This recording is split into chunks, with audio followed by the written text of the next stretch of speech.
యేసుక్రీస్తు నామమున పేరిట మీ అందరికీ వందనములు.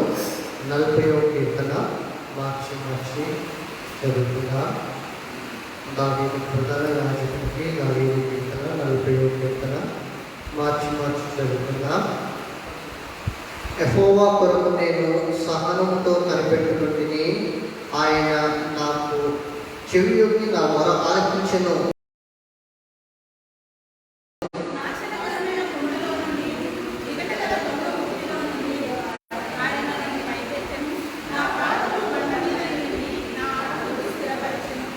తనకు స్తోత్రాత్మను కృత గీతమును మన దేవుడు నా నోట నుంచెను.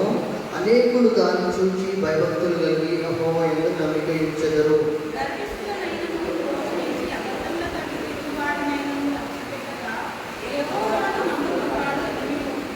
యెహోవా నా దేవా, నీవు మా ఎడల జరిగించిన అచ్చేయ క్రియలను, మా ఎడల నీకున్న తలంపులను బహుస్తారములు వాటిని వివరించి చెప్పుదననుకొండినా అవి లెక్కకు మించినవి.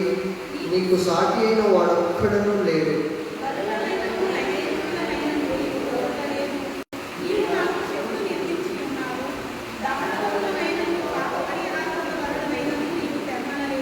అప్పుడు పుస్తకపు చిట్టలో నన్ను గూర్చి రాయబడిన ప్రకారం నేను వచ్చిన్నాను.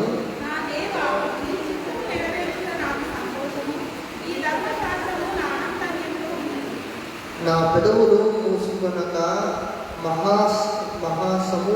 సమాజములో నీతి సువార్తను నేను ప్రకటించి ఉన్నానని నేనంటిని. యెహోవా నీకు తెలిసి ఉన్నది.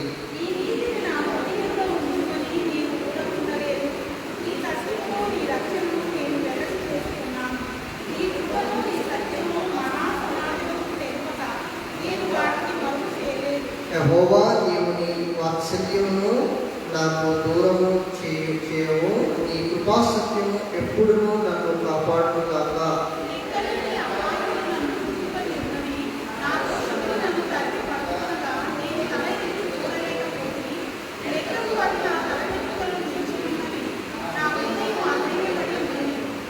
యెహోవా దయచేసి నన్ను రక్షించుము.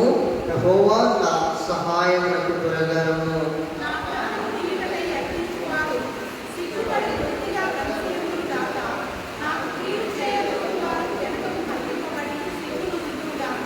నన్ను చూచి ఆహాహాని పలుకువారు తమ కరువు అవమానమును చూచి విస్మయం పొందుదురుగాక.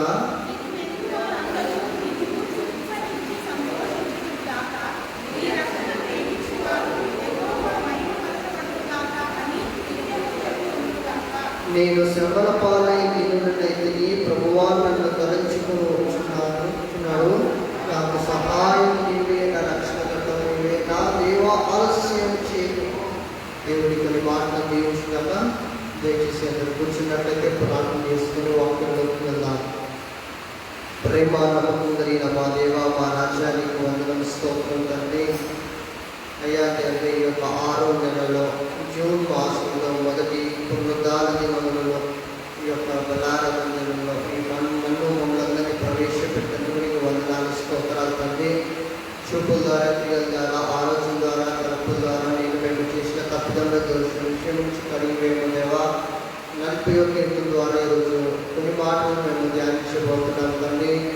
నాతోనూ కూడి ఉన్న వారందరితోనూ మాట్లాడి పరిచయము, వినగలిగిన చోటు, గ్రహింపగలిగిన మనసు, ఏకాగ్రత ఇచ్చి ప్రతి ఆటంకం తొలగిస్తూ బంధిస్తూ శాంతి సమాధానపరుస్తూ నజరేయుడైన యేసు నామములో ప్రార్థిస్తున్నాం తండ్రి. ఆమేన్.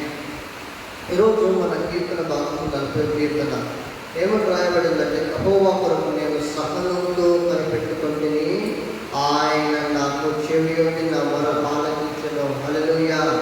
ఎవరి కొరకు కనిపెట్టుకుంటున్నామండి ఈ లోకంలో? చెప్పండి, ఎవరి కొరకు కనిపెట్టుకుని ఉండాలి? ప్రార్థన చేయగానే జవాబు రావాలి. ప్రార్థన చేయగానే పాస్టర్ గారు ప్రార్థన చేయగానే జవాబు రావాలి. పాస్టర్ గారు ప్రార్థన చేయగానే మనకు జవాబు రావాలంటే నీవు కనిపెట్టుకునే జీవితం నీలో ఉన్నదా? ఒక్కసారి ప్రశ్న వేసుకో. నీవు కూడా ప్రార్థన చేసుకోవాల్సి ఉన్నది. మరి యెహోవా కొరకు అనగా నీ దేవుడైన యెహోవా కొరకు సహనం ఉన్నదా నీ ప్రార్థనకి?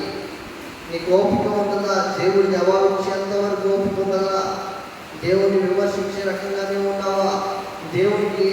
దేవుడు మాకు జవాబు ఇవ్వగానే విసిగిపోయే పరిస్థితుల్లోనూ ఉన్నావా? దేవుడు ఈరోజు మాట్లాడుతున్నాడు, నీలో ఏముండాలి? యెహోవా కొరకు సహనం ఉండాలి. హల్లెలూయా. సహనముతో కనిపెట్టుకునే జీవితం ఉండాలి.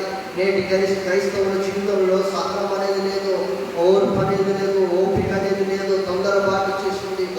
చిన్న మాట అంటే సేవకుడు గదిస్తే తొందరపాటు, గద్దెంపుకి లొంగని విశ్వాసులైపోతున్నారు. హెచ్చరింపులకి వినని విశ్వాసులైపోతున్నారు. దేవుడు హెచ్చరించినప్పుడు, దేవుడు గద్దించినప్పుడు ఓర్పుతోనూ సహనముతోనూ అంతము వరకు ఏం కలిగి ఉండాలి? చెప్పండి. కనిపెట్టుకునే జీవితం ఉండాలి. నిన్ను మెచ్చుకునేవాడు, నిన్ను సంతోషపరిచేవాడు నేను చేయడానికి నరకానికి తీసుకెళ్ళడానికి పాత్రడు అవుతాడు. నిన్ను ఎవరైతే వాక్యం ద్వారా ఖండిస్తారో, దేవుడి మాట ద్వారా ఎవరైతే ఏ సేవకుడైతే ఖండిస్తూ ఉంటాడో వాటి వల్ల నీ యొక్క జీవితాన్ని నువ్వు సరి చేసుకోగలుగుతావు. లేని ఎడల, ఒకవేళ గతించని ఎడల దేవుడు దానికి కాదన్న జవాబు సేవకుడికి దయచేస్తాడు. మరి విశ్వాస జీవితంలో జీవిస్తున్న నీవైనా నేనైనా సరే దేవుని యొక్క మాటలను విని కనిపెట్టుకున్న జీవితం ఉండాలి. ఓర్పు సహనం ఎంతో అవసరమైనది. దేవుని యొక్క అంటే ఒక మాటలు చెప్పాలంటే దేవుని ఆజ్ఞ కోసం కనిపెట్టుకొని ఉండాలి, దేవుని మాటల కోసం కనిపెట్టుకొని ఉండాలి. అనగా ఇక్కడ కనిపెట్టుకున్న జీవితం కనిపిస్తుంది. సహనంతో కూడిన జీవితము కనిపిస్తున్నది దావీదు జీవితంలో. ఆయన నాకు చెవి యొక్కి నా మొర ఆలకించిన. హల్లెలూయా. నీవు దేవుని కొరకు కనిపెట్టుకున్న వాడైతే దేవుని నీ మొరను ఆలకిస్తానన్న. హల్లెలూయా. చూడండి, ట్రైన్స్ బుక్ చేస్తాం, బస్సెస్ బుక్ చేస్తాం. బస్సెస్ అయితే బుక్ అయిపోతాయి. ట్రైన్స్ బుక్ చేసేటప్పుడు అప్పుడు కూడా ఏమొస్తుంది? వెయిటింగ్ లిస్ట్ అనేది వస్తుందా రాదా? మరి నీ ప్రార్థన దేవుని దగ్గర వెళ్ళాలంటే వెయిటింగ్ లిస్ట్లో ఉండాలా, స్పీడ్గా పోవాలి? నీ విశ్వాస జీవితాన్ని బట్టి ఏర్పడి ఉంటుంది. నేను మా దేవుని దగ్గరకు నీ యొక్క ప్రార్థన వెళ్ళట్లేదంటే వెయిటింగ్ లిస్ట్లో ఉన్నదా? నీ యొక్క మాటలు చెప్పాలంటే స్పీడ్ పోస్ట్లో ఉన్నదా? ఎందుకు నీ ప్రార్థన దేవుని దగ్గరికి వెళ్ళట్లేదు? ఎందుకు నీ యొక్క మనవులు దేవుని సన్నిధిలోకి వెళ్ళట్లేవు? నీకెందుకు ఈరోజు సహనం అనేది లేకుండా పోతుంది? నేటి దినంలో సహనం అనేది పోతుంది, ఓపిక అనేది ఉండకుండా దినంలో వెళ్ళిపోతుంది. ఏమొస్తుంది? ఆవేశము, కోపము. అంతకన్నా ఎక్కువ ఏమొస్తుందంటే పాపంతో కూడిన జీవితము. చూడండి, సహనంతో యేసుక్రీస్తు వారు గురించి ఈ అధ్యాయంలో కూడా రాయబడి ఉన్నది. 6 నుంచి 8 వచనాలు దాని గురించి ధ్యానం చేసుకున్నాం. 12వ వచనంలో ఒక మాట ఉంది చూడండి. లెక్కలేని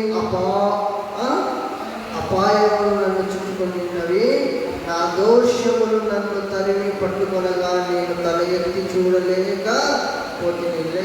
లెక్కకు అవి నా తల వెంట్రుకలను మించి ఉన్నాయి. ఏమి తల వెంట్రుకలను మించి ఉన్నాయి? ఏమి ఉన్నాయి? దోషములో, పాపముల గురించి దేవుడు ఇక్కడ సెలవిస్తున్నాడు. నీ యొక్క పాపములు దేవునికి సమూహానికి అడ్డొస్తున్నాయి. దేవుడికి నీకు మధ్య, నీ ప్రార్థనకి మధ్యన ఏమంటొస్తుంది? నీ యొక్క దోషములు, నీ అతిక్రమలు, నీ పాపము అడ్డొస్తున్నది ఇక్కడ. హల్లెలూయా. మరి పాపముకు పరిహారంగా ఎవరు వచ్చినారు లోకానికి? ఈ పాపాన్ని తొలగించడానికి ఎవరు వచ్చినారు? ఈ దోషములు నీ తల వెంట్రుకల కంటే ఎక్కువగా ఉన్నాయంటే నీ దోషములు, నీ తల వెంట్రుకల కంటే ఎక్కువగా ఉన్నాయంటే నీ పాపములు. మరి పాప దోషములను కడగడానికి ఎవరు ఉండాలి ఈ లోకంలో? ఏ రక్తంతో కడగబడుతున్నది? గొర్రెపిల్ల రక్తంతోనా? పూర్వపు కాలములలో బలులు, నైవేద్యములు అర్పించేవారు. మరి బలుల గురించి ఒక మాట రాయబడింది నిర్గమకాండంలో. హల్లెలూయా.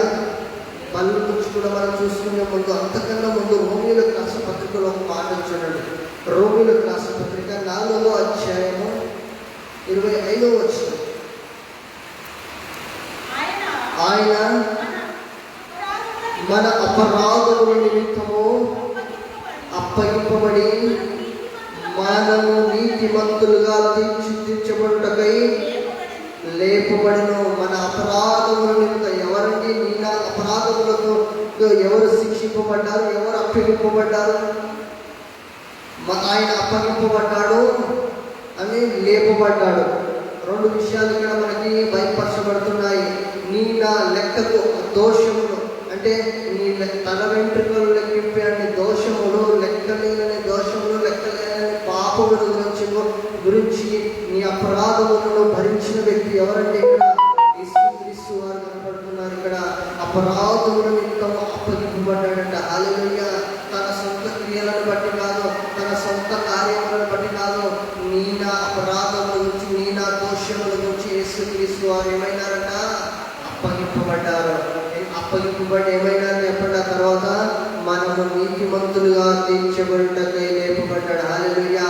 ఆ నీతిమంతులు అయిన నీ కొరకు, ఆ నీతిమంతుడు అయిన నా కొరకు, పాపములో ఊపిరిలో ఉన్న నీ కొరకు, నా కొరకు ఈ లోకంలో చూడండి, మన అపరాధం అంటే ఓపిక లేని, సహనము లేని క్రైస్తవుల గురించి, నామకార్థ క్రైస్తవుల గురించి, సరైన విశ్వాసం లేకుండా జీవిస్తున్న క్రైస్తవుల గురించి, దేవుడి భయం, సంఘం భయం, దేవుడి ఆస్తుల భయం లేకుండా జీవిస్తున్న విశ్వాసుల గురించి, పాపములో పుట్టి విటాడుతున్న జనుల గురించి ఆయన అప్పగింపబడ్డాడు. హల్లెలూయా. అప్పగింపబడమే కాదు, నీలో ఉన్న దుష్టత్వము, నీలో ఉన్న పాపం తొలగించి నేను శుద్ధునిగా చేసి నిన్ను నన్ను నీతిమంతుడుగా చేయడానికి. Hallelujah. To become a righteousness man. Hallelujah. నిన్ను ఒక నీతిమంతుడుగా, నిన్ను ఒక నీతిమంతురాలుగా, నన్ను ఒక నీతిమంతుడుగా తీర్చబడుటకు ఆయన లేపబడ్డాడంట. హల్లెలూయా. మనమందరినీ దేవుడు ఏ రకంగా, ఏ రూపకాన్ని తీసుకురావడానికి వెళ్ళాడు? తన వెంట్రుకలంత పాపములో మనం ఉంటే మన దోషము, లెక్కింపలేని దోషములను, ఆయన అపరాధములను కడిగి వేసినాడండి. హల్లెలూయా. ఆయన రక్తం చేత మనం కడగబడ్డాము. హల్లెలూయా. మనము నీతిమంతులుగా తీర్చబడుటకు ఆయన లేపబడ్డాడండి. హల్లెలూయా. అంటే మనం నీతిమంతులం అవుతే ఈ లోకంలో విడబడ్డామంటే, విడబడితే ఎక్కడికి వెళ్తాం చెప్పండి? మనం కూడా ఒక దినాన్ని లేపబడతాం. హల్లెలూయా. అట్టి నిరీక్షణ కలిగి జీవించాలని వాక్యం సెలవిస్తుంది. కొరింథీయులకు రాసిన పత్రిక 5వ అధ్యాయం 21వ వచనంలో ఒక మాట చూడండి. అసలు మనలో ఉన్నది పాపం, ఆయనలో ఏమున్నదో కూడా తెలుసుకోవాలి కదా. యేసయ్యలో ఏమున్నది? మనలో పాపం ఉన్నది, మరి యేసయ్యలో ఏమున్నది? కొరింథీయులకు రాసిన 2వ పత్రిక 5వ అధ్యాయం 21వ వచనంలో చూడండి. ఎందుకనగా మనం ఆయన యందు దేవుని నీతి అగునట్లు పాపమెరుగని ఆయనను మన కోసము పాపముగా చేయబడను. పాపమెరుగని వ్యక్తికి ఏం దొరికిందండి? పాపము. పాపం అనగా ఒక మాటలు చెప్పాలంటే దోషము. ఆ పాపం దోషం అంటే అయ్యో అన్యాయంగా, అయ్యో పాపం కదా అని అంటారు కదా. అయ్యో అన్యాయంగా సిలువ వేయబడ్డాడు. ఒకటి తప్పని నలుగురి కొరడాలెవరు నీకోసం, నా కోసం దేవుడు పడ్డాడు. తనకు ముర్ల కిరీటం బిగించబడింది. పక్కలో బంధకూటం ఏమంటారు? పాపం కదండి, అయ్యో అని అంటారు కదా. మరి ఆ పాపము, ఆ దోషము ఎవరిని బట్టి వచ్చిందండి? మనం ఆయన యందు దేవుని నీతి అగునట్లు పాపం ఎరుగని ఆయన మన కోసం పాపముగా చేసెను. మనము నీతి, దేవుని నీతి మనలో నివసించుటకు, నీతిమంతుడుగా జీవించుటకు, నీలో నాలో ఆయన నీతి ప్రవహింపబడుటకు, మన యందు ఆయన నీతి పనిచేయుటకు ఆయన బలి అయినాడు. హల్లెలూయా. హల్లెలూయా. ఏ పాపం ఎరుగని వ్యక్తి, ఏ దోషం ఎరుగని వ్యక్తి జన్మలోనూ, ఆయన యొక్క మరణంలోనూ ఎటువంటి పాపం లేదు. ఆయనలో సంపూర్ణత అనేది ఉన్నది. హల్లెలూయా.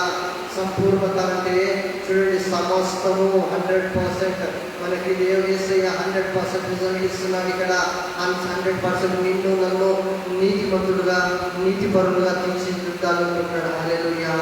సిద్ధపడు సంగమా. ఇకనైనా నీ పాప దోషములు దేవుని ఎదుట ఒప్పుకొని, దేవుని సన్నిధి ఎదుట విడిచిపెట్టు. నేటి దినం నుంచి విడిచిపెట్టండి నీ పాప దోషములు. ఒకవేళ పాపములో ఉండి, శాపములో నుండి మరణిస్తే ఎక్కడికి చేర్చబడతావు? జాగ్రత్త. మరణము, చూడండి, పాతాళము, నరకం అనేది బహుదూరమై ఉన్నది. జాగ్రత్త. మనం తడుపుకోబడటము, మనం రక్షింపబడటము, ఆయన నిన్ను నన్ను నీతిమంతులుగా ఏర్పాటు చేయటము ఆయన అప్పగింపబడ్డాడు. ఆయన పాపముల నుంచి లేపబడ్డాడు. హల్లెలూయా, హల్లెలూయా. పేతురు రాసిన మొదటి పత్రికలో ఒక మాట చూడండి. పేతురు రాసిన మొదటి పత్రిక 2వ అధ్యాయము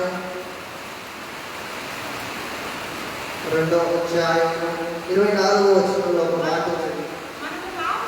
మనము పాపముల విషయమై చనిపోయి నీతి విషయమై జీవించినట్లు ఆయన తానే తన శరీరమందు మన పాపములను ప్రాణం మీద మోసుకొని ఆయన పొందిన గాయముల చేత మీరు స్వస్థత పొందితిరి. హల్లెలూయా.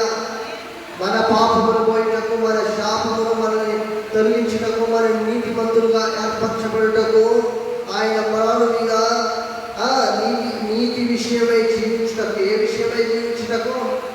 పాప విషయమై జీవించుటక, లోకం విషయమై జీవించుటక, మందు తాగడానిక, సిగరెట్ తాగడానిక దేవుడు నిన్ను జీవించుటకు. మరి ఎందుకు దేవుడు నిన్ను జీవించుటకంటే మంచి కార్యములు చేయడానికి, నీతి కార్యములు, నీతి విషయమై. నీవు నీతి విషయమై జీవించుటకు, నేను నీతి విషయమై, అన్యాయం విషయమై జీవించడం కాదండి. కరెక్ట్ కావడానికి కాదంటే లంచము తీసుకోవడానికి, పుచ్చుకోవడానికి దేవుడు నిన్ను ఏర్పాటు చేయలేదు. నీతి న్యాయంగా జీవించాలని వాక్యం శ్రమిస్తుంది. నీతిమంతుడిగా జీవించుటకు, నీతి విషయమై జీవించడం. ఆయనే తానే తన శరీరమందు మన పాపములను రావుల మీద మోసుకున్నాడు. ఎక్కడ మోసుకున్నాడండి? శిలువలో. హల్లెలూయా. కల్వరి కొండల మీద, గొల్గొతా కొండ మీద ఈయన యొక్క పాపములు, దోషములు మోసినాడండి. మన దోషములు ఆయన రక్తం చిందింపబడింది. ఆయన పొందిన గాయముల చేత మనమందరం ఏం పొందుకుంటామట? స్వస్థత. హల్లెలూయా. కనిపెట్టుకునే జీవితం ఉన్నదా? ఈ వాక్యం వింటున్న నీవు నీతి విషయమై దేవుడు హింసింపబడ్డాడు. నీతి విషయమై యేసుక్రీస్తు నీకు నాకు నీతిలో నీతి విషయమై జీవం పోయడానికి యేసుక్రీస్తు వారు వచ్చినారు. హల్లెలూయా. యేసుక్రీస్తు వారు వచ్చింది నీకు నాకు జీవం పోయిటకు, మరణ పని ముళ్ళను విడిచివేయుటకు, అనగా పునరుద్ధానముటకు. శరీరంలో కావాలి కేవలం నేటి ధరలో శరీరం కాదు. శరీరం ఈ లోకంలో నువ్వేం తిన్నా ఏం చూడండి, శరీరం పనిచేయాలంటే ఏం చేయాలి చెప్పండి? సరైన ఆహారం తీసుకోవాలి, టైంకి భోజనం చేయాలి, టైంకి మంచి తాగాలి, టైంకి ఫ్రూట్స్ కావాల్సిన, ఇప్పుడు కావాల్సిన ఫుడ్ అన్ని విటమిన్లకు సంబంధించిన ఫుడ్ చేయాలి. ఇది ఒకటే కాదు, నీ శరీరం పనిచేయాలంటే వ్యాయామం కూడా చేయాలి, అప్పుడు ఎక్సర్సైజ్ కూడా చేయాల్సి వస్తుంది, వాకింగ్ చేయాలి, ఇంకేం చేయాలి, జిమ్కి వెళ్ళాలి. ఇవన్నీ వివిధమైన శరీరంలో కానీ అనారోగ్యములకు ఇవన్నీ చేస్తున్నాం. మరి ఆత్మ విషయమై నువ్వేం చేస్తున్నావు? ప్రియ సహోదరుడా, నీతి విషయమై జీవించడం నీ ఆత్మని నువ్వు ఎలా సిద్ధపరచుకుంటున్నావు? కనిపెట్టుకునే జీవితం నీలో ఉన్నదా? వ్యర్థులం అయిపోతున్నావా? ఆదివారం వచ్చేసరికి దేవుని సన్నిధిలో ఉంటున్నావు, సోమవారం వచ్చి శనివారం వచ్చి నీ జీవితం ఏమవుతుంది? నీ మనుగడ ఎక్కడ ఉన్నది? దేవుని మీద ఆధారపడుతున్నావా? అని పెట్టుకొని జీవించే జీవితం జీవిస్తున్నావా? అని పెట్టుకున్నట్లయితే దేవుడు నీ మొరను ఆలకిస్తాడు తప్పకుండా. హల్లెలూయా. ఆయన రక్తం ద్వారా నీకు స్వస్థత, ఆయన గాయముల ద్వారా నీకు స్వస్థత కలుగుతుంది, విమోచన జరుగుతుంది. నీతిమంతుడుగా నీతి జీవితం జీవించడానికి ఆయన నిన్ను నన్ను ఏర్పరచుకున్నాడు. హల్లెలూయా. ఒకానొక దినమున ఈ లోకమునకు యేసుక్రీస్తు వారు మధ్యాకాశం వచ్చినప్పుడు సంఘము సిద్ధంగా ఉన్నప్పుడు లేపబడుతుంది. లేనట్లయితే ఏమవుతుంది? ఎక్కడికి వెళ్తుంది? నరకము, ఆరని అగ్ని. మరి జాగ్రత్త, మీ నాలో కూడా ఏ దోషములు ఉన్నాయి అంటే మీ అంటే మిమ్మల్ని కాదు, మీ పిల్లల్లో సంతానంలో ఏ దోషములు ఉన్నాయి? మీ పిల్లలు మీరు ఎలా పెంచుతున్నారు?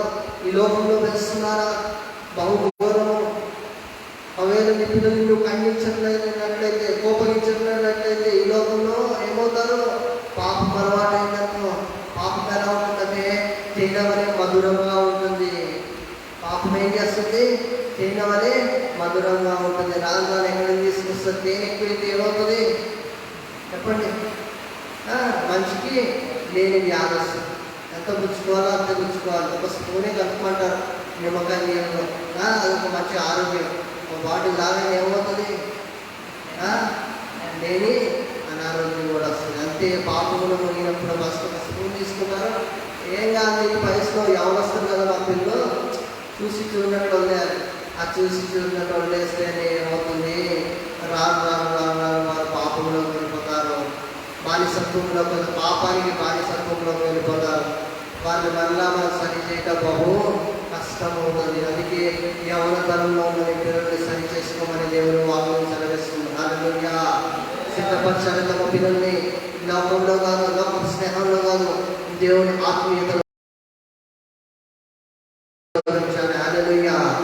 ఆత్మ విషయంలో ఎక్కడ ఉన్నారు? నీ యొక్క సొంత పిల్లలను మేలు చేయాలంటే, శ్రమ కలిగిన మేలు చేయాలని పేతురు రాసిన మొదటి పత్రికలో చూడండి, 3వ అధ్యాయము 18వ వచనంలో చూడండి.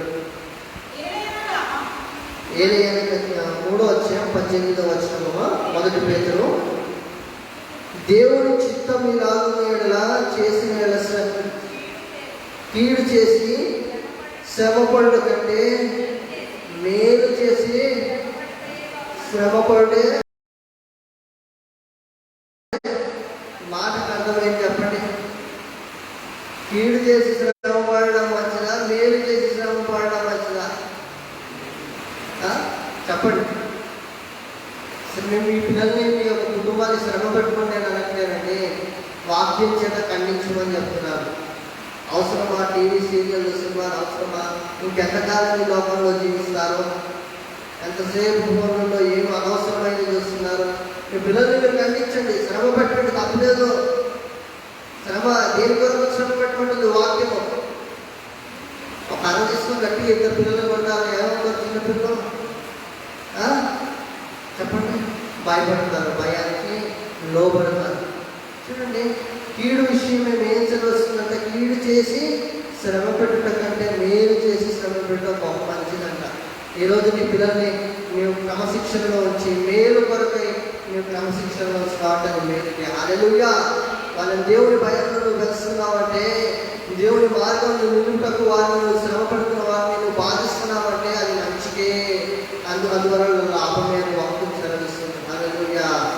ఒకరికి చూడండి, కొందరు చెప్తే వినరు, చెప్తే మళ్ళీ తిట్టేలాగా ఉంటారు. నీకెందుకు అనే విషయంలో అవసరం కృష్ణ, నా జీవితం నా ఇష్టం అని. అయినా పర్వాలేదు, దేవుని స్వార్థ మనం ప్రకటించాలి. హల్లెలూయా. దేవుని వాక్యం ద్వారా హెచ్చరించవలసిన అవసరం ఎంతో ఉన్నది. హెచ్చరించాలి.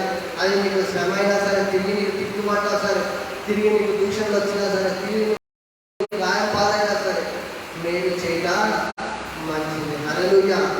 ఒక వాక్యం ఉంది చూడండి, కొరింథీయులకు రాసిన మొదటి పత్రిక 15వ అధ్యాయంలో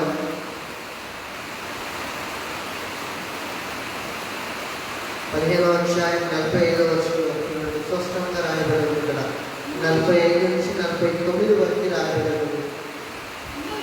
ఇందు విషయమై ఆదాము మొదటి మనుషుడు జీవించి ప్రాణి అని రాయబడి ఉన్నది. కడపటి ఆదాము జీవింపజే ఆత్మకాయను.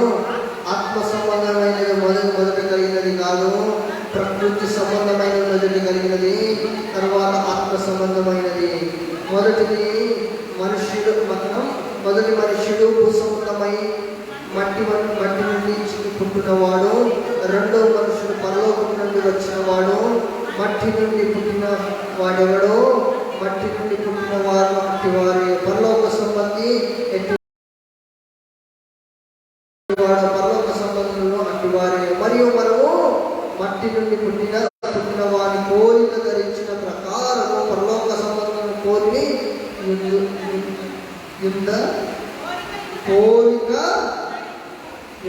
కోరికయు ధరించుము. మనము ఈ లోకంలో జీవిస్తున్న నేనైనా ఆదాము మొదటి మనుషులు అని చెప్తాము. మరి ఆదాము మనుషులు మొదటి మనుషులు దేవుడు దేంతో వచ్చినాడు చెప్పండి? చెప్పాలి. మట్టి నుండి వచ్చినవాడు. హల్లెలూయా. అంటే మన శరీరం ఎక్కడి నుంచి వచ్చింది చెప్పండి? మట్టి నుంచి చేయబడింది కాబట్టి శరీరం ఎక్కడికి చేర్చబడుతుంది? తిరిగి అదే మట్టిలోకి చేర్చబడుతుంది. నీ శరీరము దేవుని మహిమపరచాలి. హల్లెలూయా. ఒకవేళ నీ శరీరంతో, నీ ఆత్మతో నీవు దేవుని మహిమపరచినట్లయితే మన్నైనది తిరిగి మన్నికి చేర్చబడుతుంది, ఆత్మ అయినది పరలోకములకు చేర్చబడుతుంది. హల్లెలూయా. మొదటి నుంచి మనం ఏమై ఉన్నామో? మన్నై ఉన్నాము. హల్లెలూయా. ఇది జ్ఞాపకం పెట్టుకోండి. మొదటి నుంచి దేవుని ఆత్మ ఎవరికి రాదండి.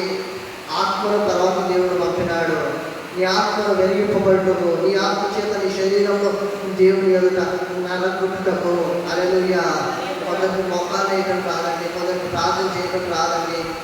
ఏం రాదు, శరీరంతో ఏం చేయకపోతున్నారు, ఏమంటారు, ఆత్మలో ప్రార్థన చేస్తున్నారు. ఎంతవరకు సభం అండి. జాగ్రత్త. దేవుడు ఈ శరీరం ద్వారా ఆయన మైంపరచాలి. కొన్ను కాదు దినంలో ఆయన మైంపరచాలి, ఆయనని గణపరిచే రీతిగానే ఉండాలి. హల్లెలూయా. మరి పరలోకం నుంచి వచ్చిన మనుషుడు ఎవరు? యేసుక్రీస్తు వారు. హల్లెలూయా.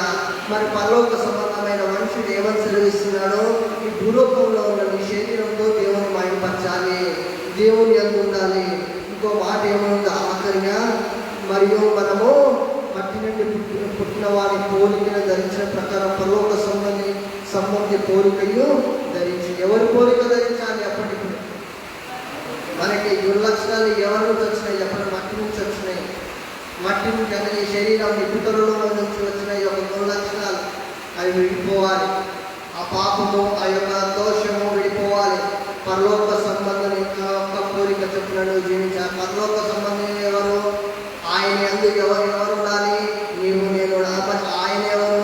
ఆయన నజరేయుడైన యేసుక్రీస్తు. హల్లెలూయా. ఆయన నీతి చొప్పున, ఆయన కోరికల చొప్పున నీవు నేను జీవించవలసి ఉంటుంది. ఆయనను మహిమపరచుటకు, ఆయనను ఘనపరచుటకు నీ నా శరీరము జీవింపజేయబడాలి. హల్లెలూయా. నీ శరీరంతో నువ్వు ప్రార్థన చేయకపోతే, నీ శరీరంతో నువ్వు వాక్యం చదవకపోతే ఒకనాడు నశించిపోతుంది, వ్యర్థమైపోతుంది శరీరము. మరి నీ ఆత్మ జాగ్రత్త. శరీరంతో నువ్వు మైంపరచలేదనుకో నీ ఆత్మ ఎక్కడికి వెళ్తుంది? నరకంలోకి వెళ్తుంది. నీతి విషయమై పోరాడాలంట. హల్లెలూయా. నష్టం కలిగిన, శ్రమ కలిగిన నీతి విషయమై నువ్వేం చేయాలి? పోరాడాలని వాక్యం సెలవిస్తుంది. నీ జీవితంలో నీ శరీరంతో దేవుని ఎదుట నువ్వు నలగొట్టబడ్డావా, నువ్వు శ్రమ పడ్డబడ్డా, మంచి విషయం శ్రమ పడితే ఏంటంట? మేలంట. హల్లెలూయా. మరి మేలు చేసేవారిగా ఉండాలి, కీడు చేసేవారిగా మనం ఉండకూడదు. నువ్వు అట్లా చేస్తే నేను ఇట్లా చేస్తా అని మనం అస్సలు అటువంటి మన క్రైస్తవ జీవితంలో చేయకూడదు. మన శరీరంతో దేవుని మైంపరిచే వారిగా ఉండాలి. హల్లెలూయా. మైంపరిస్తే మన ఆత్మ ఏమవుతుంది? బలపరచబడుతుంది, స్థిరపరచబడుతుంది. ఆత్మ విషయం ఏమయ్యాలి? వర్ధిల్లాలి. హల్లెలూయా. హల్లెలూయా. చూడండి, కీర్తన గ్రంథం 25:5 ఒక మాట చూడండి. 25:5 కీర్తనలు 25:5. నన్ను నీ సత్యం అనుసరింపజేసి నాకు ఉపదేశం చేయము. నీవే నా రక్షణ. ఎవరండి మన రక్షణకర్త అయిన దేవుడు? యేసుక్రీస్తు వారు. హల్లెలూయా. ఈ ఉపదేశం నాకు నేర్పించలేవా? ఇటువంటి మాటలు 27 కీర్తన 14 మరొక మాట. యెహోవా కొరకు కనిపెట్టుకుని ఉండుము, ధైర్యము తెచ్చుకొని నీ హృదయం నిబ్బరంగా ఉంచుకునుము. యెహోవా కొరకు కనిపెట్టుకుని ఉండము. హల్లెలూయా. ఈ దేవుని కొరకు ఏం చేయాలి? ఎటువంటి జీవితం జీవించాలి? కనిపెట్టుకోవాలి. ఇంకేముండాలి? ధైర్యం తెచ్చుకొని నీ హృదయం నిబ్బరంగా ఉంచుకో. బాధలు, దుఃఖము, ఇవన్నీ వచ్చినప్పుడు ధైర్యం ఉంటుందా? దుఃఖం ఉంటుంది, బాధ ఉంటుందండి. ధైర్యం ఉండదు, నిబ్బరంగా ఉండగలుగుతాం, ఉండలేము. మరి ఎవరిని బట్టి మనకు ధైర్యం రావాలి? మన దేవుని బట్టి. హల్లెలూయా. మనం ఆయన గురించి కనిపెట్టుకున్న వారం అయితే మనకేమొస్తుంది? ధైర్యం వస్తుంది. మనకేమొస్తుంది? నూతన బలం వస్తుంది. హల్లెలూయా. పక్షిరాజు యవనం వలె మన యవనం వస్తుంది. హల్లెలూయా. అటువంటి యవనము, అటువంటి బలము ఎవరి నుంచి వస్తుంది? మనం ఆయన మీద ఆధారపడ్డప్పుడు ధైర్యం తెచ్చుకోగలుగుతాం. నీ దగ్గర ఏం లేదు, అప్పులు లేవు, రేషన్ లేదు, తినడానికి కష్టంగా ఉంది, ఇల్లు రెంట్ కట్టడానికి కష్టంగా ఉంది. ఇటువంటి సమయాల్లో ధైర్యం వస్తుందా? దేవుని కొరకు కనిపెట్టుకుని వెళ్ళాలి, నీకు ధైర్యం వస్తుంది. హల్లెలూయా. ధైర్యం తెచ్చుకోవాలి. నీ హృదయం ఏం చేసుకోవాలి? ఇట్లాంటి సమస్యలు ఎన్నో వచ్చిపోయినాయి, ఏమనుకోవాలి? ఇది కూడా ఒక సమస్య వచ్చిపోతుంది. నేను భయపడను, నాకు నా దేవుడు ఉన్నాడు. హల్లెలూయా. దేవుడు మన కొరకు ఉన్నాడని మనం ఏం తెచ్చుకోవాలి? చెప్పండి. ధైర్యం తెచ్చుకొని నిబ్బరంగా జీవించాలి. హల్లెలూయా.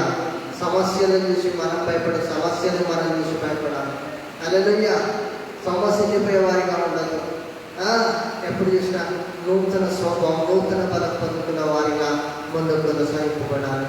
మరి అన్నం మీద 6-8 వచనంలో యేసుక్రీస్తు వారి గురించి రాయబడినది ఒక్కసారి చదువుకున్నాం.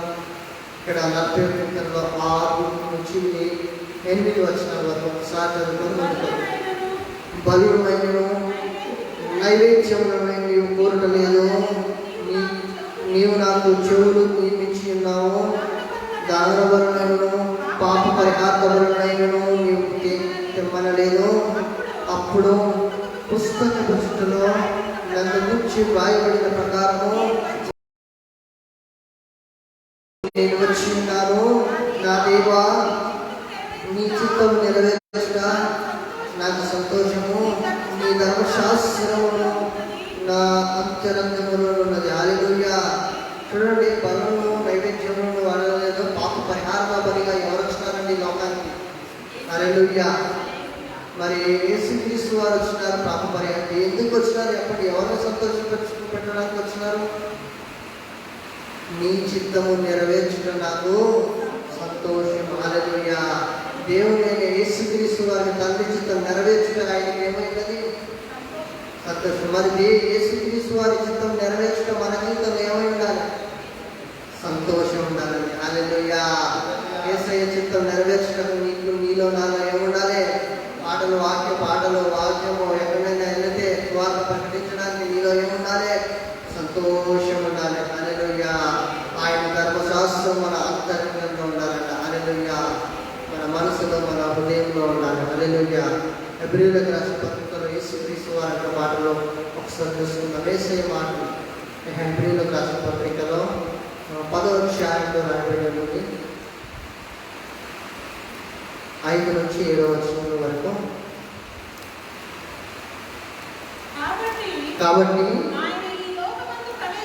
ఆయన ఈ లోకమందు ప్రవేశించినప్పుడు ఇలాగ చెప్పుచున్నాడు, మరియు అర్పణ కోరలేదు కానీ నాకు శరీరం అమర్చితివి, పూర్వహోమము పాప పరిహారములను నీకు ఇష్టమైనవి కావు.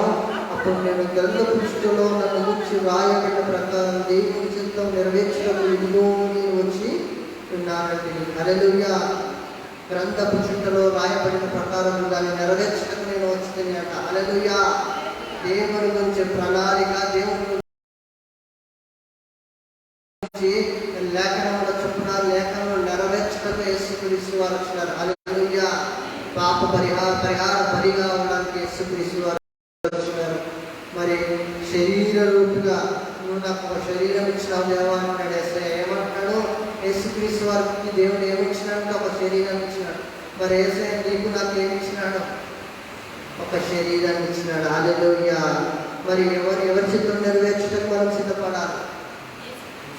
యేసయ్య చిత్తాన్ని నెరవేర్చడానికి మనం సిద్ధపడాలి. హల్లెలూయా. మరి బలిపీఠం అనేది ఎక్కడి నుంచి మొదలైందంటే నిర్గమకాండం ఒక్కసారి తీసినట్లయితే బలిపీఠం గురించి ఒక మాట ఉంది. నిర్గమకాండం 20వ అధ్యాయం 24వ వచనంలో ఒక మాట చూడండి. 20వ అధ్యాయం 24వ వచనం. మట్టి బలిపీఠమును నా కొరకు చేసి దాని మీద నీ దహన బలులను, సమాధాన బలులను, నీ గొర్రెలను, నీ ఎడ్లను అర్పింపవలను. నేను నా నామమున జ్ఞాపకార్థంగా నుంచి ప్రతి స్థలంలో నీ యొద్దకు వచ్చి నిన్ను ఆశీర్వదింతును. హల్లెలూయా. ఈ బలిపీఠం దేంతో చేయమన్నాడు? ఇక్కడ మట్టితో తయారు చేయమన్నాడు బలిపీఠం. దాని మీద వధించబడిన గొర్రెపిల్ల కానీ ఎన్నుకొని కానీ వాళ్ళ యొక్క వధింపబడిన తర్వాత ఏ నామమున నేను నా నామమున జ్ఞాపకార్థంగా నుంచి ప్రతి స్థలంలో నీ ఎందుకు వచ్చి నేను ఏం చేస్తానంటే బలిపీఠం చేస్తే ఆశీర్వాదం అండి. హల్లెలూయా. మందసం ఎదుట దేవుని బలిపీఠం దగ్గర ఏం దొరుకుతుందో చెప్పండి. మందిరంలో ఏం తీసుకురావాలి చెప్పండి? ఆశీర్వాదం తీసుకురావాలి. హల్లెలూయా. ఆశీర్వాదం ఎంతో అమూల్యమైనది. మరి 25వ వచనం. నీవు నాకు రాళ్ళతో బలిపీఠం చేయనప్పుడు మలిచిన రాళ్ళతో దాన్ని కట్టకూడదు. దానికి నీ పనిముట్టు తగలు ఇచ్చిన ఎడల అది అపవిత్రమగును. మరియు నా బలిపీఠం మీద నీ దిగంబరంతో కనబడనట్లు మెట్ల మీదుగా దాన్ని ఎక్కకూడదు. చూడండి, బలిపీఠం చేసినప్పుడంట మరి బలిపీఠం మెట్లెక్కేటట్టు ఉంటుందంట. బలిపీఠం సైజు బలిపీఠం. హల్లెలూయా.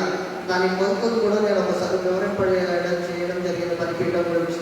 మరి బలిపీఠం చేసేటప్పుడు కరెక్ట్ ఇల్లు కట్టాలంటే కరెక్ట్ సైజు రాకుండా, మరి బలిపీఠం కరెక్ట్ సైజు రావాల్సిన లేదు.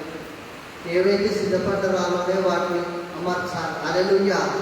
అమర్చాలి. ఒక సైజులో ఉన్న రాళ్ళని తీసుకొని అమర్చి బలిపీఠాన్ని సిద్ధం చేయాలి. కానీ రాళ్ళతో కొట్టి కరెక్ట్ గణేష్ సైజులో కొట్టి బలిపీఠం తయారు చేయమని లేదు ఇక్కడ.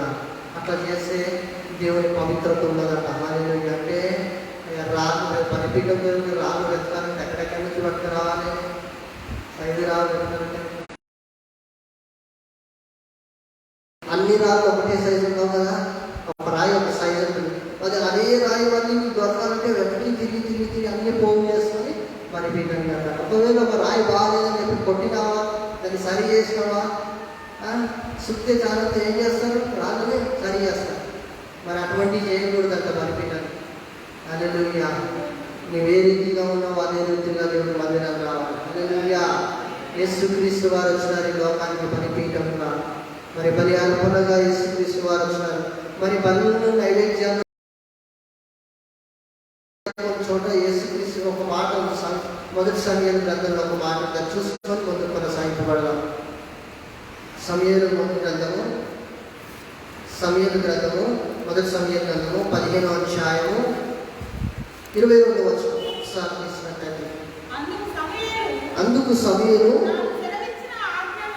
తాను సెలవిచ్చిన ఆజ్ఞను ఒకడు గైకొనటం వల్ల యెహోవా సంతోషించినట్లు ఒకడు దహన బలులను అర్పించడం వల్ల ఆయన సంతోషించిన ఆలోచించుము. బలులను అర్పించడం కంటే ఆజ్ఞలు గైకొనుట, పొట్టేళ్ల క్రొవ్వులను అర్పించడం కంటే మాట వెనుక శ్రేష్టము. హల్లెలూయా. బలులు నైవేద్యం కంటే దేవుడు ఏమడుగుతున్నాడు చెప్పండి? What God is asking you. ఏమడుగుతున్నాడు మన దేవుడు చెప్పండి ఒక మాట. సో ఎవరి మాట వినాలి మనం? ఆయన ఆజ్ఞని గైకొనాలి. ఆయన మాట వినటమే శ్రేష్టం అంట. బలులు నైవేద్యాలు అర్పిస్తే ఏమొస్తాయి? ఆశీర్వాదం వస్తుందని ఆశలు. సో ఆశీర్వాదం కోసం ఒక బలి అర్పించాలి. హల్లెలూయా. మరి ఆ బలులు నైవేద్యంలో అన్నిటికన్నా మరి ఆ బలి గొర్రె పిల్లవారు యేసుక్రీస్తు వారి లోకాలకు వచ్చి బలి అర్పణలు అంటే యేసయ్య ఆజ్ఞలు గైకొనుట, యేసయ్య మాట వినట మన జీవితంలో ఏమై ఉన్నది? శ్రేష్టమైన కీర్తన గ్రంథం 51వ అధ్యాయంలో ఒక మాట ఉంది. అది ఇంకొక మాట చూసుకొని మనం నేర్చుకుందాం. 51వ కీర్తన 16వ వచనంలో, నీవు బలిని కోరువాడు కాదు, కోరిని నేను అర్పించుదును, దాన బలి నీకు ఇష్టమైనది కాదు. విరిగిన మనసే దేవునికి ఇష్టమైన బలులు. దేవా, విరిగి జరిగిన హృదయం నీవు అలక్ష్యము చేయవు. హల్లెలూయా. ఏముండాలంటే దేవుని బలి అర్పణ అంటే నీ హృదయము ఏమై ఉండాలంట? విరిగి నలిగిన మనసే దేవునికి ఇష్టమంట. ఎటువంటి మనసు దేవుడు అడుగుతున్నా? అదే బలి అర్పణంట. విరిగిన నలిగిన మనసు దేవుడు కోరుతున్నాడంట. హల్లెలూయా. గర్వంతో కూడింది కాదండి, అహంకారంతో కూడింది, అది కోపావేశం కాదండి. విరిగిన మనసే దేవుడికి ఇష్టమైన బలి అంట. విరిగి నలిగిన హృదయమే దేవుడు ఏం చేయాలంట? అలక్ష్యంగా. విరిగి నలిగిన మనసుతో నువ్వు ప్రార్థన చేస్తే దేవుడు తప్పకుండా జవాబిస్తాడు. కానీ నీలో ఏముండాలి? కనిపెట్టుకున్న జీవితం మీద ఉండాలి, సహనం మీద ఉండాలని వాక్యం సెలవిస్తుంది. ఇంకొక మాట మత్తయి సువార్త 12వ అధ్యాయం 7వ వచనం. 12వ అధ్యాయం 7వ వచనం. మరియు కనికరమే కోరుచున్నావు కానీ బలిని నేను కోరను అనే వాక్య భావం నీకు తెలిసి ఉంటే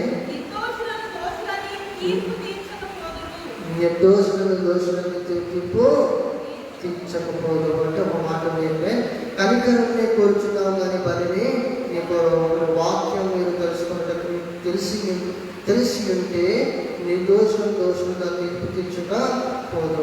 చూడండి, దేవుడు ఏం కోరుతున్నాడు చెప్పండి? కనికరంగా కోరుతున్నాడు. మనలో ఏమున్నది చెప్పండి? కనికరం. మన పాపములు దేవుడు క్షమింపగలిగినంత కనికరం వేసేయకున్నది. మన దోషములు కనికరించేంత హృదయం వేసేయనున్నాడు. మరి ఇతరులని నీ సహోదరుల యొక్క పాపములు క్షమించేంత హృదయము నీ కనికరము నీలో ఉన్నదా? ఒకసారి జ్ఞాపకం చేసుకో. ఈ సొంత సహోదరుల మీద నీ కోపం క్రోధంగా ఉన్నావు. ఈ లోకం వారితో అయినా సరే, ఎవరితో అయినా సరే ఏముండాలి? కనికరం చూపించాలి. హల్లెలూయా. దేవుని కొన్ని మాటలను దీవించుగాక. ప్రార్థన చేసుకుని ఆరాధన. ప్రేమ నమ్మకం కలిగిన మా దేవా, మా రాజా, మా దైవమానికి వందనం, స్తోత్రం తండ్రి. యెహోవా కొరకు నేను సహనముతో కనిపెట్టుకుంటుని, ఆయన చెవియొగ్గి నా మరణం ఆలకించున్న మాటను మీరు ధ్యానం చేసుకున్నాను దేవా. అవును తండ్రి, సహనం మాకెంతో అవసరం, ఓర్పు మాకెంతో అవసరం. నీ కొరకు కనిపెట్టుకునే జీవితం దయచేదేవా. కనిపెట్టుకునే నీవు మా మరణానికి ఇస్తామని వాక్య లేఖనం సరిస్తుంది. ఈ లోకంలో అవును తండ్రి, అయ్యా నీవు మా కొరకు నా కొరకు అయ్యా నీవు అప్పగింపబడ్డావు. నా పాపం కొరకు, మా శాపం గురించి నీవు అప్పగింపబడ్డావు తండ్రి. దేవానికి వందనం, స్తోత్రం తండ్రి. మమ్మల్ని నీతిమంతులుగా చేయటం నువ్వు అప్పగింపబడి లేపబడ్డావని వాక్యం, పరలోకానికి లేపబడ్డావని వాక్యం సెలవిస్తుంది దేవా. నీ పొందిన గాయాల చేత జీవం అయ్యా మాకు నీతి అనే నీతి జీవం మాకు ఇచ్చి అయ్యా నీవు గాయాల చేత, నీ పొందిన గాయాల చేత స్వస్థత కలుగుతుందని నీ వాక్యం లేఖనం సెలవిస్తుంది దేవా. అందరి బట్టి నీ నుంచి మేము మేలు పొందుకుంటున్నాం దేవా. కీడు చేయటమే కాకుండా మేలు చేయటమే పరిగెత్తే వారిగా ఉండేటట్టు అయితే నీకు మేలు చేయడం, నష్టం కలిగిన, శ్రమ కలిగిన మేలు చేయడం మంచిది అని నీ వాక్యం సెలవిస్తుంది దేవా. మా జీవితంలో మేలు చేసేవారిగా అయ్యా దేవా, బలిపీఠం అయ్యా మా కొరకు, నీ కొరకు అయ్యా ఇక్కడ ఉన్న వారందరి కొరకు బలి అర్పణైన యేసయ్యా నీకు వందనం, స్తోత్రం తండ్రి. మేము కనికరం పొందుకొని ఆ కనికరాన్ని ఇతరులకు చూపించేవారిగా, ఇతరుల నీ అపరాధముల దోషములు క్షమించి నీ కనికరం చూపించేవారిగా మమ్మల్ని సిద్ధపరచును తండ్రి. అయ్యా కనిపెట్టుకునే జీవితం దయచేయి తండ్రి. నాలో మా కుటుంబాల్లో ఉన్న అపవిత్రత, లోకంతో కూడిన పాపం నుంచి గొప్ప విడుదల దయచేయండి తండ్రి.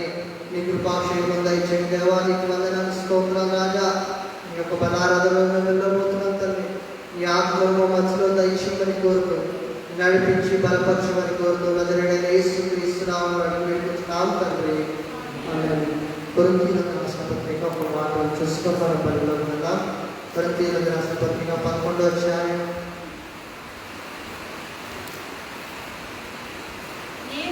నేను మీకు అప్పగించిన దాని ప్రకారము, నేను మీకు అప్పగించిన దానిని ప్రభు వల్ల పొందుతుని, ప్రభు అయిన యేసుకు అప్పగింపబడిన రాత్రి ఒక రొట్టెని ఎత్తుకొని కృతజ్ఞతాస్తుతులు చెల్లించి దానిని విరిచి, ఇది మీ కొరకైన నా శరీరము, నన్ను జ్ఞాపకం చేసుకున్నట్టుకై దీన్ని చేయదని చెప్పాను. ఆ ప్రకారం భోజనమైన పిమ్మట ఆయన పాత్రను ఎత్తుకొని, ఈ ప్రార్థన నా రక్తం వలన కొత్త నిబంధన, మీరు దీనిలో తాగినప్పుడల్లా నన్ను జ్ఞాపకం చేసుకున్నట్టుకై దీన్ని చేయదని చెప్పించారు. ఇక్కడ దేవుడు యేసుక్రీస్తు వారు ఒక ఆచరణ అనేది పెట్టారు. మరి ఈ ఆచరణ ఎందుకు పెట్టారు చెప్పండి? దీనివల్ల ఏం పొందుకోవడానికి? జీవం పొందుకోవడానికి. హల్లెలూయా. మరి బల వల్ల, శరీరం వల్ల, ఆయన శరీరం, ఆయన రక్తం మనం పుచ్చుకోవడం వల్ల ఏం పొందుకోగలుగుతాము? నూతన జీవం పొందుకుంటాము. హల్లెలూయా. మరి మీరందరూ దయచేసి లేచి నిలిచినట్లయితే కొన్ని క్షణాలు మనం దేవుడు ఆ మాట ఇంతవరకు దేవుని మాట విన్నాము. కొన్ని క్షణాలు మన అపరాధులు, మన దోషాలు, మన దేవుని ఎదురు క్షమాపణ చెప్పుకొని ముందు కొనసాగుతున్నాడు.